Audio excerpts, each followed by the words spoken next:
Pois é, torcedor palmeirense. Não era o momento de perder a liderança. Até pela partida que o Flamengo fez, pela vitória do Flamengo, que deu a obrigação do Palmeiras vencer também, e pela forma que também o Palmeiras efetuou uma péssima partida no primeiro tempo. Jogou muito bem no segundo tempo, equilibrou as coisas, mas a falha do Palmeiras coroou a não boa atuação do Palmeiras. E não era o momento de perder a liderança, fechar uma rodada atrás do Flamengo, 3 pontos na frente, igualado o número de vitórias. Então fica complicado. Fica complicado em vista do que? Dia após dia vai se afunilando o Brasileirão e também chegando o grande dia da final da Libertadores em Lima. E o Palmeiras tem que, por mais que esse não era o Palmeiras de verdade em campo, era um Palmeiras totalmente mutilado pela data FIFA, mas era a camisa que estava em campo, era o P no peito que representa o Palmeiras. Então o Palmeiras merecia um pouco mais, necessitava um pouco mais. Então, antes de começar a falar dessa jornada, essa não boa, né? Essa chata, nessa infortuna jornada palmeirense na Vila Belmiro, eu vou pedir para você, já deixa o seu like, se inscreva no canal Lealdade Padrão, compartilhe o conteúdo e acione as notificações do YouTube. E sempre, se possível, deixe o seu recadinho também para fortalecer o nosso alcance do canal Lealdade Padrão. Mas vamos lá, né? É um momento delicado esse do Palmeiras perder por tudo, né? A situação do Palmeiras no Brasileirão, que começou esse igualamento de rodadas, começou na liderança, mas viu um Flamengo pular na frente quando o Flamengo goleando o Sport. Depois o Palmeiras deveria se impor um pouco mais, não se impôs. O primeiro tempo do Palmeiras foi irreconhecível, por mais que não tiveram os principais jogadores do Palmeiras. Flaco Lopes, que veio de voo fretado da partida do amistoso da Argentina, que foi feito na África, em Angola, começou no banco. Eu achei que ele não aguentaria 90 minutos.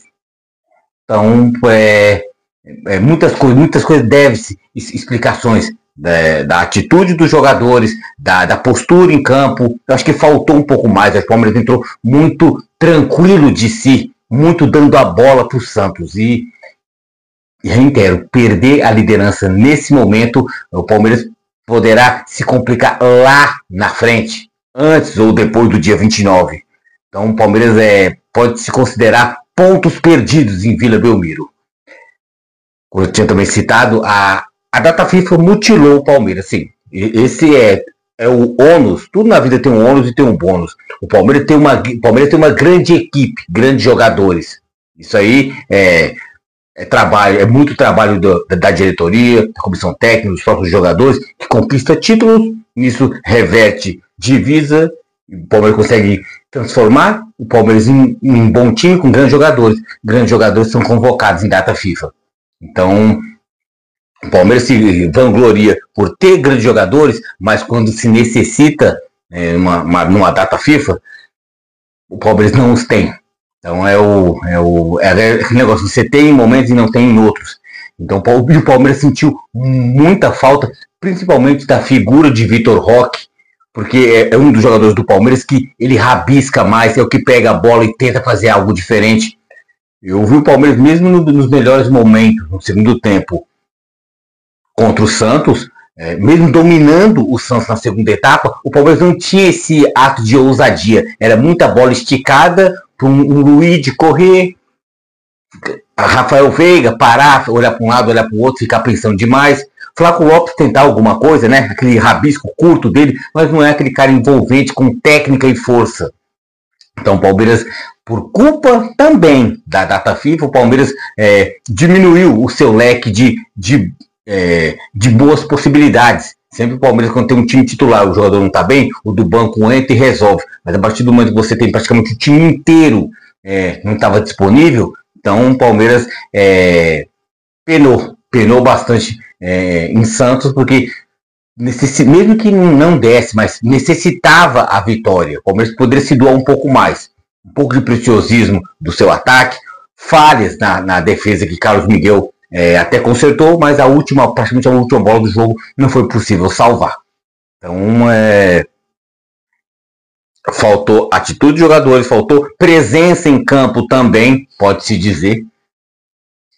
Quanto a Abel Ferreira, eu acho que ele montou uma equipe que o primeiro tempo foi engolida. Acho que a tática do Abel de entregar a bola para o Santos eu acho que o objetivo foi alcançado, entregou a bola para o Santos, só que no Palmeiras não conseguia responder os contra-ataques. Então foi desde o primeiro minuto até o minuto 45, toda a primeira etapa, do Santos em cima. Se não fosse Carlos Miguel ou os zagueiros do Palmeiras, assim, até uma bola do Kelvin, tirando a bola em cima da linha, a bola já ia entrando. Se não fosse bolas assim, o Palmeiras era para ter levado 1, 2 ou até 3 gols no primeiro tempo, até com facilidade.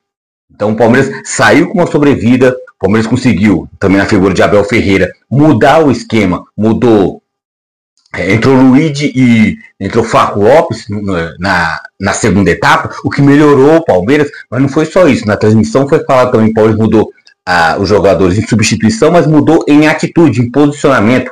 Começou o segundo tempo com uma das saídas de Felipe Anderson, o Jefté foi promovido meio que um ala espetado pela ponta esquerda, né? Produziu um pouco melhor, no primeiro tempo ele foi muito fraco, principalmente no setor defensivo, e o Abel conseguiu colocar o Mikael, que pelo menos ele conseguiu meio que coibir as subidas do Igor Vinícius, né? Então, e também depois até do Robinho Júnior, que entrou no segundo tempo. Então, a presença física do Mikael, que foi fraco no primeiro tempo, melhorou no segundo. Pelo menos ele teve contato físico, coisa que o Robinho Júnior não tem. Ele é muito mirrado, muito magrelo, bateu de frente com o Mikael saiu vencedor nesse duelo corpo a corpo, mano a mano. Então o Palmeiras, que foi muito mal no primeiro, melhorou no segundo, com as substituições de jogadores e a substituição também da forma de se jogar. O Palmeiras se mostrou mais afim de jogo, não tomando para si o poder da posse da bola e começando mesmo com o time desfalcado, começando a tocar mais a bola. Também não deixando de ser esticando mais a bola, mas faltou aquele jogador visceral, aquele jogador o matador, um Vitor Roque para poder fazer. E só Flaco Lopes sozinho voltando de viagem não foi o bastante. De destaque do Palmeiras, que já tem citado, foram os que entrou no segundo tempo. Luigi e Flaco, que deu um pouco mais de movimentação no ataque do Palmeiras, que o primeiro tempo praticamente foi nulo. Bruno Rodrigues e Rafael Veiga, que fez uma de segundo atacante, meio que flutuando nas costas do Bruno Rodrigues. Não foram muito foram bastante inofensivos na primeira etapa, mas a entrada de Flaco Lopes e Luiz, o Palmeiras melhorou, teve mais presença de área. E tirando esses dois de ataque, o melhor vindo da defesa com um bom passe, Bruno Fux, gostei bastante da partida dele, menos na zaga, muito mais no meio, ele partindo com a cabeça erguida, tocando, passando até melhor do que Maurício. Maurício, surpreendentemente, foi um dos meus destaques, no caso, não positivo, mas negativo. Foi muito fraco ele. Não gostei do Maurício, não gostei do Murilo. Eu achei que poderia produzir um pouco mais. Felipe Anderson, que até na transmissão elogiaram ele, eu não gostei. Eu achei ele um pouco tímido demais na subida. Então o Palmeiras ficou devendo muito nessa parte. Do Santos, que a gente pode falar do Santos, fez um jogo justo e foi merecedor da vitória. Sim, se for juntar os dois tempos, quem produziu mais efetivo, até pela necessidade, pela ânsia da vitória, porque o Palmeiras estava brigando para manter a sua liderança, não manteve, e o Santos, para poder sair do rebaixamento com essa vitória em cima do Palmeiras, conseguiu sair, igualando o número de jogos, sai da zona do rebaixamento. Então o Santos consegue o seu objetivo, o Palmeiras não. E o Santos jogou uma partida justa. Já tinha jogado contra o Palmeiras um jogo honesto, mas perdeu para o Palmeiras no Allianz Parque. Foi pegar o Flamengo do Maracanã, jogando até justo, começou a sair os gols, 1, 2, 3, aí depois fez 2, só que acabou a partida. Então tanto contra o Palmeiras no jogo do Allianz Parque, contra o Flamengo no Maracanã, o Santos jogou bem, dentro das suas limitações, só que jogou bem e perdeu, estava se mantendo na zona de rebaixamento. Por isso que era um jogo que eu achava que o Palmeiras poderia ganhar na Vila Belmiro. O Santos na zona de rebaixamento, o Palmeiras ansiando manter a liderança, não conseguiu. Então o Santos consegue com justiça fugir do Z4 momentaneamente, né? Vai ter o prosseguimento das outras rodadas. O Palmeiras vai continuar na caça contra o Flamengo. Já no meio de semana vai ter Palmeiras e Vitória. A sequência do Palmeiras, ainda antes do jogo contra o Flamengo pela Libertadores, a grande final, vai ser: o Palmeiras vai pegar o Vitória no Allianz Parque, pega o Fluminense também no Allianz Parque e pega o Grêmio em Porto Alegre. O Palmeiras já está se planejando de Porto Alegre já viajar direto para Lima, não voltar para São Paulo, para não ter aquele negócio lá do aeroporto, né? Aquela festa no aeroporto para dar aquelas boas vibrações. Não sei se isso ajuda ou não, mas tem torcedor que acha que isso é necessário. Para mim, não. Eu sou muito mais acreditar o que é produzido dentro de campo. Mas o resto para mim é folclore. Mas o Palmeiras tem que continuar o seu vestibular de Vitória, Fluminense e Grêmio para melhorar as suas performances, visando Flamengo dia 29. E não esquecer também do Brasileirão. Porque se não der certo dia 29, temos o Brasileirão. Então, a situação fica muito delicada. Flamengo abre 3 pontos, igual o número de vitórias, só que o saldo de gol do Flamengo é coisa descomunal.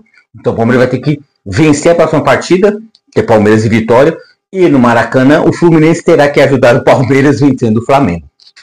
Então, ainda não tem nada perdido, o jogo é jogado, a partida é disputada, mas o Palmeiras tem que melhorar. Espero que melhore com os titulares voltando, né? E torcer por mais uma vitória do Palmeiras. Não deu contra o Santos, perdeu o clássico da saudade. Palmeiras ficou na saudade, pior dizendo, né? Mas é isso aí. Então o Palmeiras não fez uma partida boa, um bom segundo tempo, mas se for ver visto que o que não produziu na primeira etapa, o Palmeiras ficou devendo.